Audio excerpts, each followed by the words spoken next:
Hola a todos, es un placer saludarlos nuevamente. Y pues la idea es siempre hablar sobre lo que es la palabra de Dios.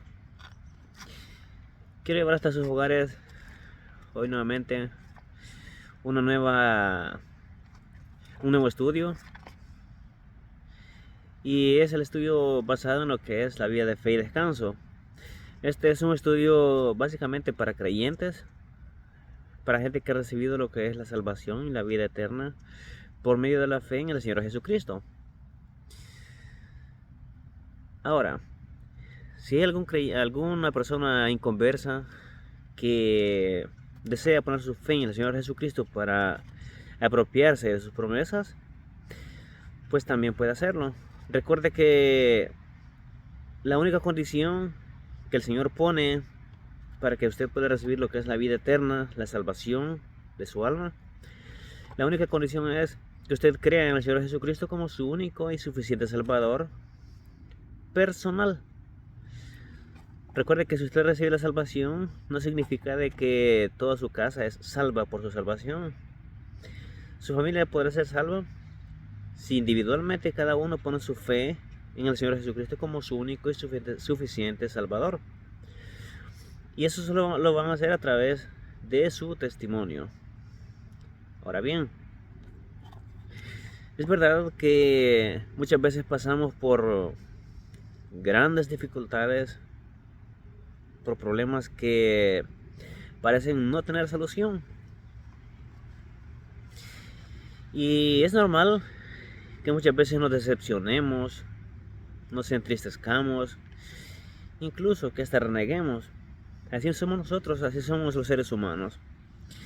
Pero recordemos de que el Señor nos ha puesto en una posición privilegiada al hacernos parte del cuerpo de Cristo.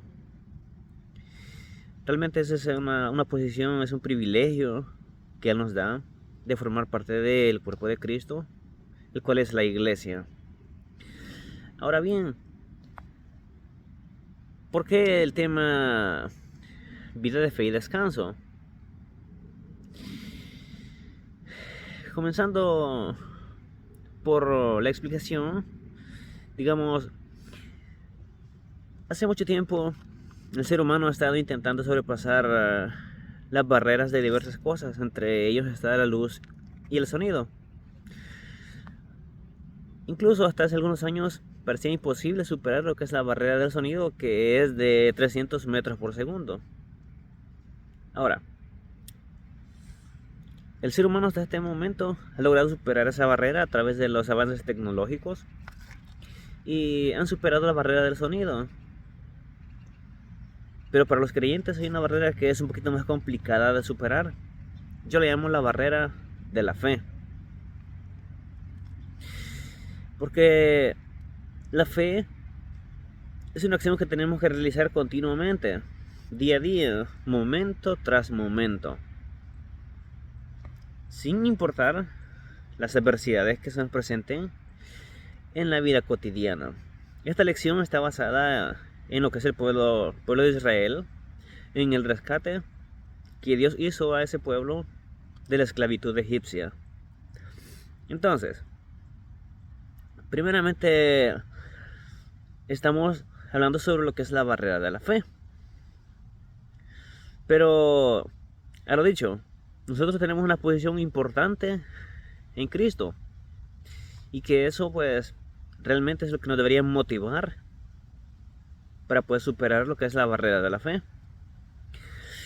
Dice Romanos 8:1: ahora pues ninguna condenación hay para los que están en Cristo Jesús.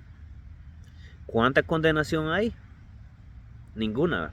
Ninguna condenación hay para los que están en Cristo Jesús. O sea, si usted está en Cristo Jesús, no hay condenación para usted. Realmente eso es maravilloso. Es increíble. Pero esto no podemos comprenderlo ni reconocerlo a través de una mente carnal, a través de una mente común. Para poder comprender y reconocer esto, necesitamos que el Espíritu Santo de Dios nos haga recapacitar y pensar realmente qué tan capaces o merecedores somos nosotros de poder pertenecer al cuerpo de Cristo por nuestro propio esfuerzo. Y eso es imposible. Solamente es por su única y grande misericordia que Él tiene para con nosotros, por su gracia. Así que dice: ahora pues, ninguna condenación hay para los que están en Cristo Jesús. Ustedes dirán: ¿y qué tiene que ver eso con la vida de fe y descanso? Tiene que ver mucho, porque esto nos muestra nuestra posición en Cristo. Recordemos de que nosotros somos una nueva criatura. Desde el momento en que ponemos nuestra fe en Él, nosotros pasamos a ser una nueva criatura. Entonces, somos hueso de su hueso y carne de su carne, según Génesis 2:23, Efesios 5:2, 5:29. Somos partícipes de su naturaleza divina, compartimos la vida de Cristo, la cual es vida eterna. Compartimos su justicia, cuya justicia es perfecta. Compartimos su destino, compartimos su herencia, compartimos su adopción, compartimos su elección, compartimos su sacerdocio y muchas otras cosas. Sabemos que tenemos una posición perfecta en Jesucristo. Pero me pregunto si nos damos cuenta de todo lo que Dios ha provisto para nosotros poder experimentar.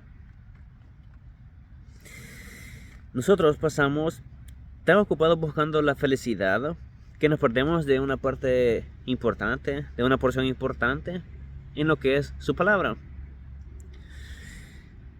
¿Y por qué es tan importante? ¿Qué encontramos en su palabra?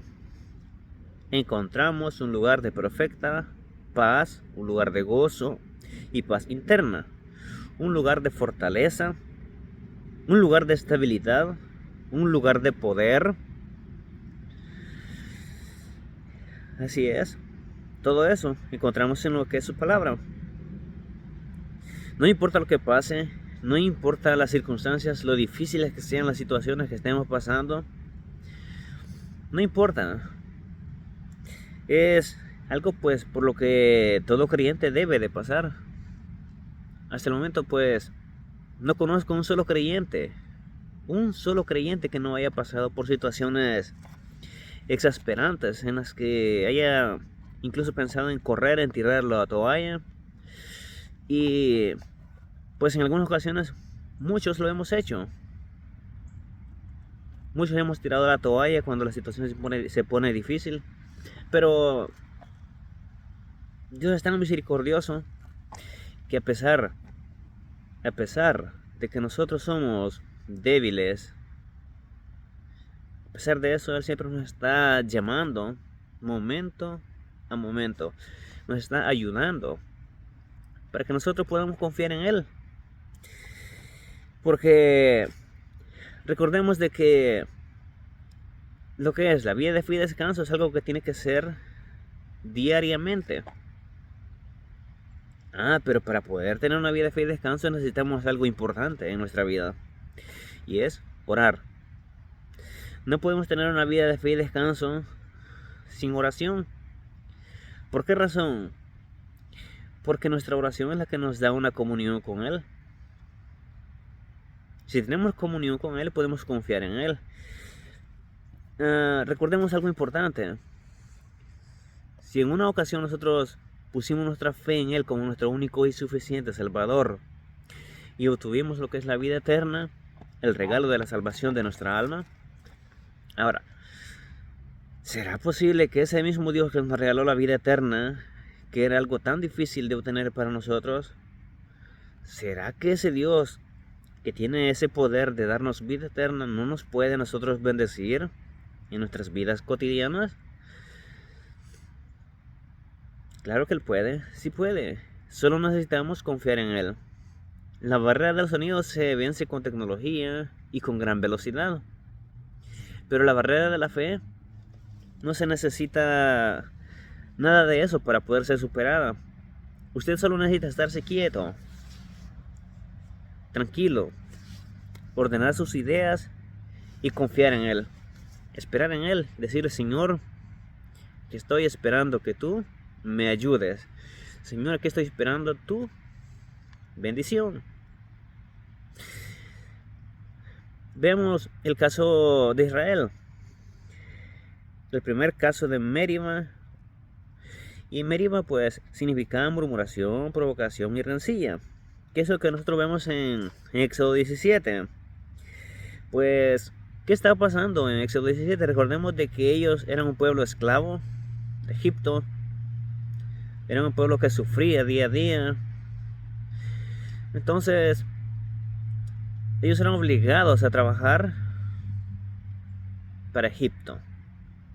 Era una situación difícil realmente para ellos. No había mucha esperanza. Sin embargo, habían pasado por mucho tiempo esperando la llegada de su Salvador, que se les había prometido. Y el Salvador pues llegó, era Moisés. Entonces llegó Moisés y fue utilizado por Dios para liberar a su pueblo. No era tarea fácil la que Moisés tenía por delante. Sin embargo, Moisés aceptó esa responsabilidad, cosa que muchos de nosotros no hacemos. Nosotros sabemos que nuestra responsabilidad es ir y anunciar las buenas nuevas de salvación al mundo. Como creyentes, esa es nuestra tarea, pero no la tomamos. Pero, sin embargo, Moisés la tomó, fue utilizado por Dios y sacó al pueblo de Israel de Egipto. Y Dios les dio una orden.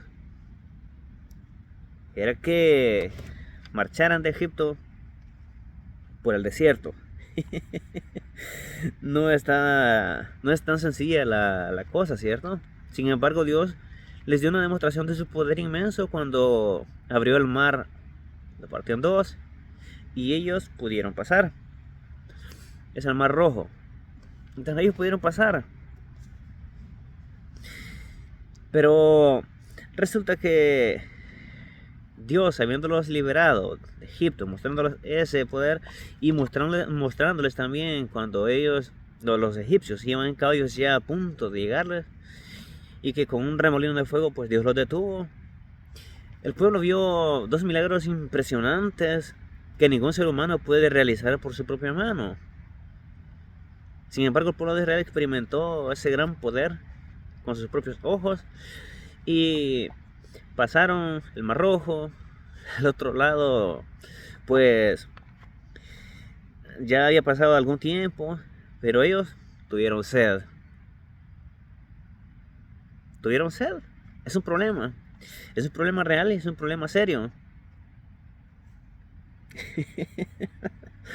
Entonces, pero es algo, considero, de que nosotros como creyentes deberíamos reflexionar mucho, analizarlo y pensar detenidamente cómo estamos reaccionando en relación a las pruebas que Dios pone en nuestras vidas.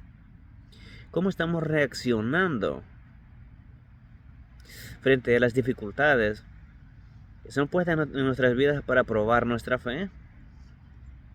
Es normal que muchas veces nos frustremos, que muchas veces pensemos en renegar. Es normal, pero ¿debemos hacerlo? Realmente no. Ahora bien, dice la Biblia de que al que no conoció pecado, que es Jesucristo, Dios lo hizo pecado por nosotros para que fuéramos hechos justicia de Dios en él. Eso dice la segunda carta a Corintios capítulo 5, versículo 21. Dice nuevamente, al que no conoció pecado, que es Jesucristo, él no conoció pecado, dice, Dios lo hizo pecado por nosotros, con un propósito, para que fuéramos hechos justicia de Dios en él. O sea, solo veamos cómo es la gracia de Dios actuando en nuestras vidas y cómo es nuestra reacción carnal para las dificultades que se presentan en nuestra vida. Jesucristo llevó en sí mismo cada pecado que tú jamás hayas cometido, solucionando de esta manera el problema del pecado incompleto en la cruz su sacrificio vicario. En 1 de Pedro 2:24. Luego, removió el pecado y la pena del pecado como barrera que hay entre tú y Dios. En Efesios 1:7, Colosenses 2:14, cuando tú confiaste en el Hijo de Dios, todos tus pecados fueron perdonados. ¿Qué pasó con tus pecados? Fueron perdonados. Y entraste en una relación con Dios, tanto para la eternidad como para el presente. Y aunque reconozcas las ramificaciones de tu relación eterna, es muy importante reconocer las ramificaciones de tu relación temporal con Él. Hay ciertas experiencias que te pertenecen como creyente en Él. Pongan atención porque esto es para creyentes. Tu confesión, en 1 de Juan 1:9, no es para inconversos, esto es para creyentes. Tu confesión que te restaura a la comunión cuando pecas como creyente. ¿Por qué dice que te restaura la comunión cuando pecas como creyente? Porque cuando pecamos, usualmente nosotros estamos fracturando nuestra relación con Dios. Estamos dañando esa relación con Él. Recordemos que Él no es un objeto, Él es una persona. Siente, ve, escucha, piensa. Y no solamente es una persona, Él es nuestro creador. Él conoce todos y cada uno de nuestros pensamientos. Entonces, cuando nosotros pecamos, nuestra comunión es fracturada. Pero luego dice Juan, 1 de Juan 1:9, que nuestra confesión restaura esa comunión. La segunda cosa que es importante, o segunda experiencia que es importante que nosotros conozcamos, es que tu comunión o compañerismo que puedes disfrutar con el Señor en tu vida cotidiana. Usted puede ir rumbo a su casa, rumbo a su trabajo, rumbo a la iglesia, rumbo al supermercado. Pero recuerde que hubo un tiempo específico en su vida cuando el Señor le regaló lo que es la salvación y vida eterna. A usted lo selló con el Espíritu Santo de la promesa. Usted fue sellado. El Espíritu Santo vive en usted día a día. O sea, es complicado ver a las personas muchas veces que están llamando al Señor domingo a domingo. Señor, dame tu Espíritu, lléname con tu Espíritu, manda tu Espíritu. Cuando si usted es creyente, mi estimado escuchante, mi estimado amigo, mi estimado hermano, si usted es creyente en Jesucristo como su único y suficiente Salvador, usted es portador del Espíritu Santo día con día. El Espíritu Santo está dentro de usted. O sea, es algo que usted tiene que entender, porque así es como la Biblia lo explica. El Espíritu Santo está en usted, es un sello. Es una persona que está en usted y que usted puede escuchar cuando usted está cometiendo un pecado. Puede escuchar cuando Él dice, mira, este pecado, esto es pecado, esto está malo, lo que está haciendo es desagradable para Dios. Pero el problema es de que muchas veces hacemos un mal uso de nuestro libre albedrío y decidimos ignorar al Espíritu Santo y hacer lo malo. El Espíritu Santo está en nosotros día a día, pero nosotros hacemos lo malo. Sin embargo, por medio de la oración, nosotros podemos restaurar esa comunicación con Dios, esa comunión, ser compañeros, ser amigos. Es un poco complicado para algunas personas aceptar que el Espíritu Santo está en usted como creyente. Es un poco complicado pensar, pues entonces no tengo que estarle llamando todos los domingos para que venga y me llene. No, mi estimado hermano, no es necesario porque Él vive en usted. La tercera cosa que es importante, la tercera experiencia, es que usted tiene un privilegio. El privilegio es de honrarle y representarle en este mundo como su embajador. Eso es lo que me refería hace un momento. Nuestra misión es llevar las buenas nuevas de salvación a los inconversos, y eso nos convierte en sus mensajeros, porque eso es un embajador, un mensajero. Entonces, nosotros tenemos ese privilegio de honrarle y presentar en este mundo como su embajador. Nosotros, eso es nuestro deber. Y la cuarta experiencia, que es muy importante también, es que tu gran oportunidad de servirle para que tu vida cuente para él. Tú puedes servirle. Tú puedes servirle. Una vez tú eres creyente y le sirves, pues tus buenas obras valen mucho. Pero mientras no eres creyente, puedes ser muy bueno, muy moral, muy humilde, pero si no eres creyente, tus obras son como trapo de inmundicia delante de él. Tus obras vienen a ser válidas e importantes para él, hasta que tú pasas a ser su hijo. De lo contrario, pues tus obras no valen nada. Lo siento mucho, pero es así. Necesitas poner tu fe en él para recibir el regalo de la vida eterna, y que tus obras pues cuenten para él.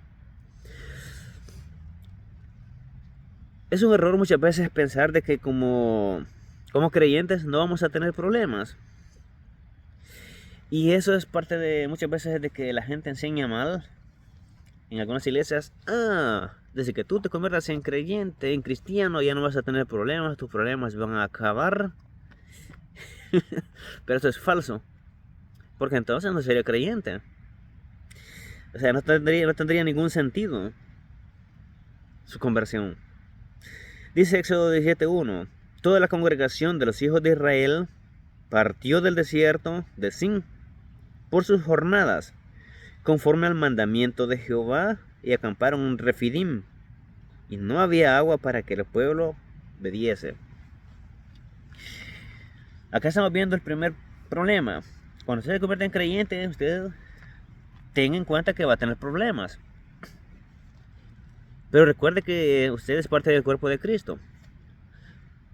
Entonces, dice el versículo 1 del capítulo 17: toda la congregación de los hijos de Israel partió del desierto de Sin por sus jornadas, conforme al mandamiento de Jehová, y acamparon en Refidim. ¿Dónde acamparon? En Refidim. Y no había agua para el pueblo, para que el pueblo bebiese. Ese es el problema, no había agua. No había agua. El pueblo comenzó, se molestó y culparon a Moisés de ese problema, como que si Moisés pudiese hacer algo, ¿cierto? Entonces, note que fue el Señor quien los guió a este lugar. Ellos estaban en la voluntad del Señor cuando llegaron allí, conforme al mandamiento de Jehová. ¿Has sido tú alguna vez engañado por esa mentira evangélica que dice que no tendrás problemas si eres creyente? Pues, mi estimado amigo, te han mentido. Si eres creyente vas a enfrentarte a muchos problemas, y tu misión es mantenerte confiando en el Señor. Esa es tu misión. Por eso el tema es una vida de fe y descanso. Dice Juan 16:33: estas cosas os he hablado para que en mí tengáis paz. ¿Por qué razón? Dice: en el mundo tendréis aflicción, pero confiad, yo he vencido el mundo. Eso es importante. Por esa razón debemos confiar. Dice: estas cosas os he hablado para que en mí tengáis paz. En el Señor podemos tener paz, confiar, esperar. ¿Cierto? Dice: en el mundo tendréis aflicción. ¿Qué tendréis en el mundo? Tendréis aflicción. Pero confiad, yo he vencido al mundo. El Señor ha vencido al mundo. Entonces, por tal razón, pues Él nos puede ayudar en el día a día, en nuestras dificultades. A lo dicho anteriormente, si Él nos regaló la parte difícil, que era la salvación de nuestra alma, ¿cómo creen de que Él no nos va a ayudar en el día a día? El pueblo había sido salvado de su problema más serio, que era la esclavitud egipcia. Eran algunos miles de personas, entre ellos niños, adultos, ancianos, pero estaban ahí en Refidim y tenían sed. Comenzaron a hacer Meribá contra Moisés. Entonces, a lo dicho, es normal. Son pruebas que vienen a nuestra vida. Son situaciones complicadas, pero que tienen solución. Y la solución es confiar en Él. Esa es la solución. Dice el versículo 32 de Romanos capítulo 8. El que no escatimó ni a su propio Hijo, sino que lo entregó por todos nosotros, ¿cómo no nos dará también con Él todas las cosas? Nuevamente, el que no escatimó ni a su propio Hijo, sino que lo entregó por todos nosotros, ¿cómo no nos dará también con Él todas las cosas? No malinterpreten este versículo. No está diciendo que vamos a ser ricos. No dice eso. Pero sí nos va a dar todas las cosas que necesitamos, lo necesario. Necesitamos comida, vestuario, techo. Son cosas básicas. Trabajo. Entonces, pese a las dificultades que pasemos día a día, pues Él promete ayudarnos. Esto es la cosa más grandiosa que Él hizo por nosotros, darnos la salvación. No es algo tan sencillo, no es algo que se sacó de la manga de la camisa. O sea, es algo difícil. Pero Él lo hizo por nosotros. Dio a su propio Hijo para que nuestros pecados fueran puestos en Él y si nosotros recibiéramos lo que es el regalo de la vida eterna a través de la fe en Él. El versículo 2 de Éxodo 17 dice: y altercó el pueblo con Moisés y dijeron: danos agua para que bebamos. Y Moisés les dijo: ¿por qué altercáis conmigo? ¿Por qué tentáis a Jehová? Dice: y altercó el pueblo con Moisés y dijeron: danos agua para que bebamos. Y Moisés les dijo: ¿por qué altercáis conmigo? ¿Por qué tentáis a Jehová? Más o menos como, ¿por qué murmuran contra Jehová? ¿Por qué le tientan? La gente demandó: danos agua para beber, como que si Moisés podía hacer algo para darles agua. Pues Moisés era un hombre normal. Era como usted, como yo, una persona normal. Pero la diferencia es que Moisés vivía una vida de fe y descanso, a diferencia del pueblo. Nosotros somos como el pueblo de Israel, que a menudo nuestra fe está arriba y cuando acordamos nuestra fe está por el suelo, nuestra confianza en Él. Y eso a veces es basado en nuestras emociones. Basado en nuestras emociones, nuestra fe sube o baja.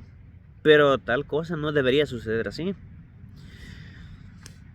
Por la razón de que nosotros somos miembros del cuerpo de Cristo. No es cualquier cosa. ¿Acaso creen que Moisés puede sacar su pañuelo mágico y decir abracadabra donde este pañuelo caiga, que de ahí salga agua? No, Moisés era, lo dicho, era una persona como nosotros. Y Moisés les dijo: ¿por qué contendéis conmigo? En otras palabras, ¿por qué me riban conmigo? ¿Por qué tentáis al Señor? ¿Por qué tentáis al Señor a que os elimine de esta vida? El Señor es el Señor, tan pequeño para nosotros. ¿Acaso no puede satisfacer nuestras necesidades? ¿Quién fue el que nos libertó de nuestra desesperanza, esclavitud egipcia? Si el Señor hizo lo supremo por nosotros ahí, ¿creen ustedes que nuestro Señor, quien también abrió y detuvo las aguas del Mar Rojo, podrá quizás saciar nuestra necesidad de agua aquí? Versículo 3. Pero el pueblo tuvo allí sed, y murmuró el pueblo contra Moisés y dijo: ¿Por qué nos has hecho subir de Egipto para matarnos de sed a nosotros, a nuestros hijos y a nuestros ganados? Escuchen, pero el pueblo tuvo allí sed. ¿Qué tuvo el pueblo? Tuvo sed. Era el problema del que estamos hablando, por el cual ellos hicieron Meribá. Y murmuró el pueblo contra Moisés y dijo: ¿Por qué nos has hecho subir de Egipto para matarnos de sed a nosotros, a nuestros hijos y a nuestros ganados? Es un poco tonto esto, porque si Dios hubiese querido matarlos, los hubiese dejado en Egipto abandonados a la voluntad de Faraón. Al contrario, los sacó de Egipto porque quería darles una oportunidad. Los sacó. Y es lo mismo que ha hecho con nosotros, que nos ha sacado de la esclavitud del pecado para darnos una oportunidad de que le sirvamos, darnos la oportunidad de que seamos para Él útiles. Muchas personas viven su vida deambulando básicamente sin ningún propósito, porque no han conocido al Señor Jesucristo, y Él le da un propósito a la vida de las personas, y es servirle, honrarle y glorificarle. Así es que el pueblo en ese momento básicamente había perdido la confianza. Todo aquel júbilo que llevaban cuando salieron de Egipto, cantando, glorificando, honrando a Dios, todo eso se les había olvidado en ese momento, porque tenían un problema. El problema de la sed. Recordemos que la sed es algo serio también. Si la persona no toma agua, pues muere de deshidratación. Todo lo que sigue en este pasaje es estrictamente un caso de la gracia.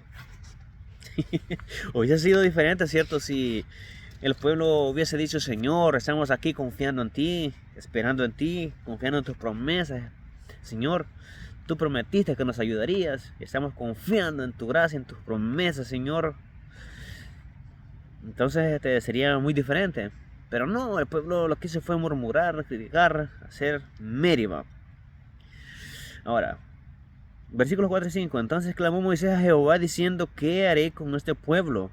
De aquí a un poco me apedrearán. Y Jehová dijo a Moisés: pasa delante del pueblo y toma contigo a los ancianos de Israel, y toma también en tu mano tu vara con que golpeas el río, y ve. Dios le está dando una solución. Escuchen.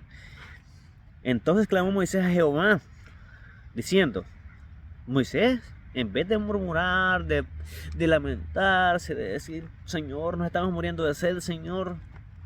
Entonces, ¿por qué? ¿Por qué nos has traído a morir acá, a Refidim? Nos sacaste de Egipto solo para morir de sed. O sea, Moisés no se puso en ese plan. Ni siquiera trató de defenderse ante el pueblo. Sino que dice, Moisés clamó a Jehová. Moisés estaba confiando en Dios. ¿Qué haré con este pueblo? ¿De quién un poco me apedrearán? Jehová dijo a Moisés: pasa delante del pueblo y toma contigo de los ancianos de Israel. Siempre los ancianos son los más sabios, ¿cierto? Y usualmente siempre se usa a los ancianos por razón de su sabiduría, como testigos, como lo que sea, pero siempre son usados en ese tipo de cosas. Ahora, dice: y toma también en tu mano tu vara con que golpeaste el río, y ve. Es decir, si un anciano dice algo así como: Moisés abrió la roca, el pueblo lo creería. Pero si los ancianos dicen: Jehová sacó agua de la roca, ellos son testigos de que Jehová hubiese hecho tal milagro. Por esa razón fue de que mandó ancianos para eso. Los ancianos tienen más cordura. Son más inteligentes en ese aspecto que los jóvenes. Moisés acudió al Señor en oración. Aquí vemos un cuadro de un gran hombre que nos puso a discutir con ellos, pues. Versículo 6. He aquí, yo estaré delante de ti, allí sobre la peña en Horeb, y golpearás la peña, y saldrán de ella aguas, y beberá el pueblo. Y Moisés lo hizo así en presencia de los ancianos de Israel. Esta es la solución que Dios les pone. He aquí, yo estaré delante de ti, allí sobre la peñorera, y golpearás la peña, y saldrán de ella aguas, y verá al pueblo. Y Moisés lo hizo así en presencia de los ancianos de Israel. Ahora, prosigue una promesa del Señor.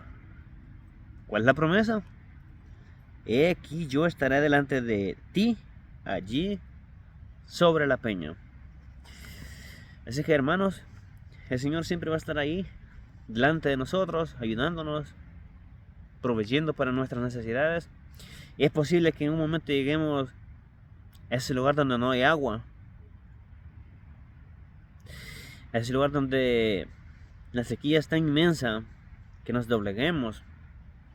Puede que no haya trabajo, puede que no haya dinero, puede que falten muchas cosas en nuestra vida, pero debemos seguir confiando en que el Señor estará ahí proveyendo para nuestras necesidades.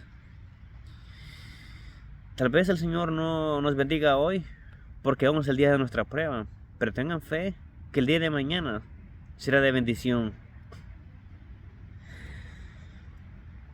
En Horeb es Sur. Dice, ahora prosigue una promesa del Señor. He aquí, yo estaré delante de ti, allí sobre la peña. Esta palabra peña en hebreo es Sur.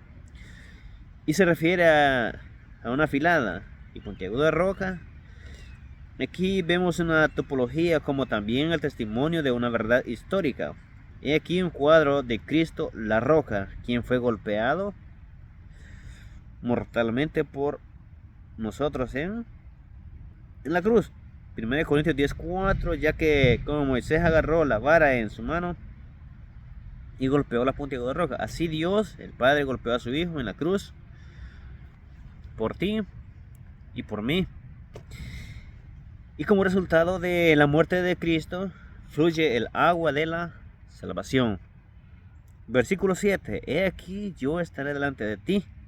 Allí sobre la peña Horeb golpearás la peña y saldrán de ella aguas y beberá el pueblo. Ahora note, la obediencia de fe. Moisés hizo exactamente lo que Dios le instruyó y Moisés lo hizo así en presencia de los ancianos de Israel y llamó el nombre de aquel lugar Masá y Meriba, por la rencilla de los hijos de Israel y porque tentaron a Jehová, diciendo, ¿está pues Jehová entre nosotros o no? Nunca se cuestione, si usted una vez puso su fe en Jesucristo como su único y suficiente Salvador, nunca se cuestione si Él está o no está con usted. Porque Él está. En el momento en que usted puso su fe en Él, usted fue sellado con el Espíritu Santo. Y usted tiene un acceso directo al trono de Dios para ir en confianza y decirle, Señor, mira, tengo este problema, tengo el otro problema, yo necesito de ti, Señor, ayúdame. O sea, usted tiene acceso directo para poder ir y pedirle. Lo normal, lo lógico, lo justo sería que nosotros vayamos delante de Él para honrarle y glorificarle, para darle honra y gloria, pero somos humanos y tenemos necesidades. Pero usted puede ir confiadamente ante Él y decirle, Señor, yo necesito tal cosa, ayúdame. Si no se le da en el momento que se lo pide, pues usted siga confiando. Es su deber como creyente seguir confiando que llegará un momento en el que Él se le dará. Este mensaje no es solo para ustedes, también es para mí, porque también yo soy alimentado de lo que enseño. ¿Recordarás entonces la Meriba? Si yo preguntara a los tejanos, ¿recuerdas el Álamo? Ellos indudablemente saben a lo que me refiero. Y si me dirijo a ti, creyente en el Señor Jesucristo, recuerda el Meriba, recuerda la advertencia de la incredulidad y el fracaso a quebrar el muro de la fe. Esto ha sido todo. Dios los bendiga.